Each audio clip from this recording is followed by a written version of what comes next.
William Moore, and Bill went to the University of Minnesota Libraries, where he lived at the time, because he had a third story about an English actor who claimed that when he was driving across the United States from L.A. to Philadelphia, heard on the radio about a crashed saucer, and they pinned down the date, early 1947. Jesse didn't have an exact date. Bill went to the University of Minnesota Library. There were the articles, July 8th, all over the place. Evening papers for July 8th, I better say that. Yeah. The press release went out too late for the morning papers. And it wasn't in the New York Times, because the time difference, of course, was too late for the East Coast papers entirely. The cover-up story came out the next day. So once I found this out, Bill and I got to working on trying to find other people. We got lucky. I checked editor and publisher. Is there a newspaper in Roswell? What did I know? And yeah, there was a Roswell Daily Record. I called and said, I'd like to talk to the editor from 1947. This is like 78. Long gone. What do you need? Well, I got this article. It says the base public information officer, a guy named Walter, thought how to spell different ways. Yeah. Before I could finish the sentence, she says, oh, his wife works here. What? Total shock. Absolutely. I mean, Roswell was a small town in 47, 25,000 people. It's up to about 50 now. And now, because of all the UFO activity, I'll be there first part of July. Anybody coming out, introduce yourself. I'll be speaking there at their annual festival. Anyway, I talked to Walter's wife, then I talked to him. He had a base yearbook. Was a great help. He's one of the founders of the museum. He died just a few years ago. His daughter directs the museum, Julie Schuster. And they get 200,000 visitors a year. You know anything out here that gets that many visitors? Really. Nobody's interested in UFOs except they come from all over the world. At the research has continued. Once we got the newspaper articles and stuff, and talking to Walter, Bill and I found 60 people within a year and a half. And within another 5 years, we found another 30. And I instigated the Unsolved Mysteries program in 1989, which was seen by 28 million people. One of which was me. Okay. Well, when it ran in early 1990, it was seen by 30 million people. And I mention that only because the mockumentary put together by Peter Jennings, yes, really terrible job, was only seen by 14 million. Mm-hmm. And I was interviewed for an hour. They used 20 seconds, called me a promoter twice. Right. They interviewed Jesse Marcel Jr., didn't bother to mention that he was a medical doctor, a colonel, a helicopter pilot. Things that lend credibility, you'd think, et cetera. So, anyway, the attacks have come, of course, and I've dealt with them, some of them in my books. There's a whole update chapter in Flying Saucers in Science. And I do mention it it's one of the 14 areas covered in the new book, Science Was Wrong, is UFOs. Excellent. And one is abductions. Mm-hmm. And then the others cover all kinds of other things, medical stuff, so-called global warming, all kinds of areas in which smart people said stupid things that stood in the way of progress for a long time. Yes, hallelujah. And it's one of the things that I try to get people to do is to go to the solid information, not the junk. You got the debunkers believe everything that debunks. Don't bother me with the facts. My mind's made up. If the public doesn't know, I'm not going to tell them. Can't attack the data. Attack the people. It's easier. And do your research by proclamation. Investigation is too much trouble. Nobody will know the difference. Exactly. Those are the rules. You can use those to debunk anything. And that's why I'm quite happy to debate these guys. I even did a debate at Oxford University, would you believe? Yeah. We got 60% of the vote, my side did. And I mention this not as bragging, but to let people know that most people do believe in UFOs, but most other people don't, so they act accordingly. Do they report their sighting? I check my audiences after my lecture. I would never have guts enough to do it at the beginning. Typically, 10% believe they've seen a UFO. Yeah. But 90% didn't report it. You're listening to the legendary Stanton T. Friedman interview, and this is the Unified Field. You are listening to the Unified Field with your host, Mr. Justin Brown. Spaceships, aliens, Bigfoot, and more. You're listening to the Unified Field with my dad, Mr. Justin Brown. I'm David Suzuki. Catch the bus. Just one bus means 40 fewer vehicles on the road and 9 tons of pollution out of the air. Not bad for a couple of bucks. The future is in your hands. Get around smarter at davidsuzuki.org. The presidential election in Ghana has been narrowly won by the opposition candidate John Atta Mills. Sick of corporate news? Would rather hear from people in your community and communities across Canada? Tune out the static and tune into Groundwire, 30 minutes of grassroots news produced by independent, on-the-ground journalists and campus community radio stations from coast to coast to coast. Released the first Monday of every month. To listen, contribute, or learn more, visit groundwire.ncra.ca. This is a project of the National Campus and Community Radio Association. Made by you, for you. I'm David Suzuki. Poll after poll shows the environment and global warming are Canadians' #1 concern. Politicians need to know you want policies to protect nature forever. Get involved. Make yourself heard. Find out how at davidsuzuki.org.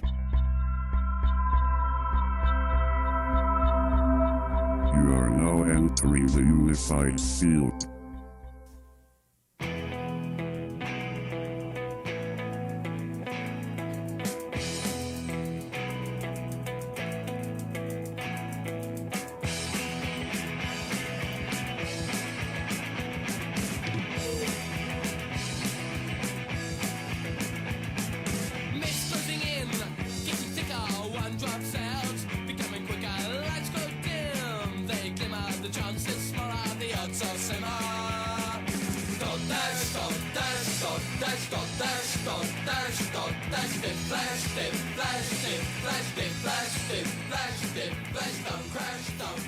Oh yes, a little bit of Wire for all of you guys, Dash. If you haven't heard of these guys, where have you been, man? One of the greatest rock and roll bands of all time. You're listening to the Unified Field with your host, Mr. Justin Brown, and this is Atlantic Canada's only paranormal radio broadcast, and you're listening to the fantastic and amazing Stanton Friedman interview here on CKDU 88.1. The voice of Halifax, beautiful coastal Nova Scotia. I want to jump back into the Stanton Friedman interview because there's not much left. It is a great interview, though. My first interview with the legend, the hero, the ufological hero, nuclear physicist and New Brunswick native Mr. Stanton T. Friedman. Just a heads up after the interview, please stick around. I got to tell you why, because it is the first of many Calendar of the Paranormal segments, number 1, with the lovely and talented Sylvia Richards, gifted tarot reader and paranormal realm extraordinaire. She's going to be a correspondent of UFR, Unified Field Radio, in her very own segment, once a month, which is every second episode, called Calendar of the Paranormal, where she finds a paranormal event that coincides with the date of the airing of the show and fills us all in on what that event is. It's fantastic. Let me just say that this particular segment deals with lake monsters. So, without further ado, let's get back to the Stanton T. Friedman interview. Check out Calendar of the Paranormal right after this interview, and as well some Exopolitical Pulse, some Sci-Tech news, and it'll be a wrap-up, because this is a long one. It's a monstrous episode here on Episode 5 of the Unified Field. Here is the continuation and finale of the Stanton T. Friedman episode. Enjoy. Typically, 10% believe they've seen a UFO. Yeah. But 90% didn't report it. Right. That's a common consensus. We'll get back to Roswell in a second. I have to ask you, when is this social paradigm going to shift It's maddening, the way the system is set up. The ridicule that the media and the powers that be have pasted onto the UFO phenomenon is sickening. It's 2010. I know you're all for disclosure. A lot of these I'm for disclosing everything now. I draw a line. Okay, we'll talk about that in a second. Okay. It seems to be that the future of movements now is grassroots movements. People are so tired of having things fed to them by from the top down, from the powers that be, when they've given us no reason to trust them anymore. So we're taking things in our own hand. We're digging our own gardens. We're growing our own vegetables. We're sharing our own ideas. We're having markets. This seems to be the consensus. People now, I think, are in the camp that, you know what? There's enough evidence out there that we believe in UFOs, and we don't even need disclosure from these people because we're tired of it. It's maddening, So I almost think that an official disclosure, in one hand, is totally unnecessary, but for all the people out there that don't pay attention, it may be necessary. What's your take on that? Well, a couple of things. One, I do believe that certain information should be withheld because of national security considerations. Suppose we figured out a better way to detect the presence of a high-speed craft in the atmosphere than radar, let's say. Should we put that out on the table where Osama can buy as many as he wants? I don't think so. Maybe it's because I worked under security for 14 years. Also, I don't think any announcements should be made unless they're made on a kind of planetary level. Yes. With solutions to problems, saying, for example, there are going to be international conferences at which the religious, economic, psychological aspects will be covered. I was shocked last year when the Pope joined the head of the Vatican Observatory to say, well, God made us. These are brothers. No reason he couldn't have made them. And my first thought was, what does he know that we don't? Is he getting over 1 billion Catholics ready for the announcement? Yeah, yes. So what I'm saying is, there's a simple question. Who speaks for planet Earth? And there isn't a simple answer. You say, well, we'll hold an election. Well, wait a minute. Now, India and China, between them, have over 2.3 billion people. The United States and Canada have 340 million people. We're not going to hold an election. Right. So there are difficulties here. Everybody in power wants to stay in power. You may have noticed that. It seems to be a characteristic of governments and people. And so there are serious concerns.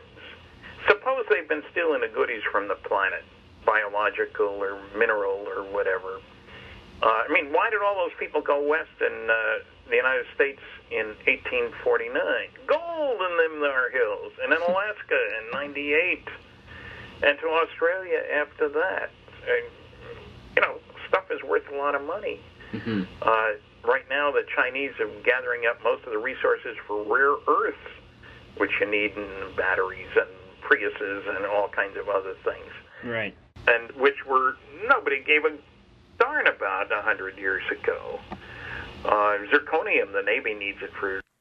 And believe it or not, right there in this digital age, I ran out of tape. Metaphorically speaking.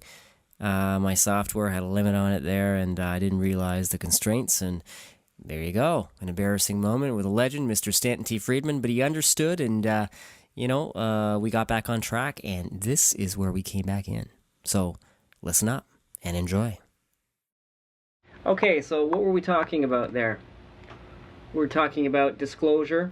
Yeah, and the fact that it should be done carefully and on an international level and with a follow-up to say, it shouldn't be done in a scary kind of way, Independence Day kind of thing. Exactly. Oh, the aliens are here and they're going to attack us. And that was one of the silliest things about Stephen Hawking's comments back there in late April, early May, about we should worry about aliens because they might be like Columbus, and what happened to the Indians. Yeah. Done in total ignorance of the fact that they've been coming here for a lot of years, and they haven't destroyed us as far as we can tell. At least I think we're still around.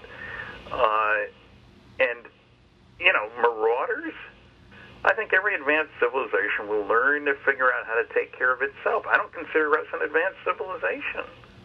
And, that's the crazy thing here.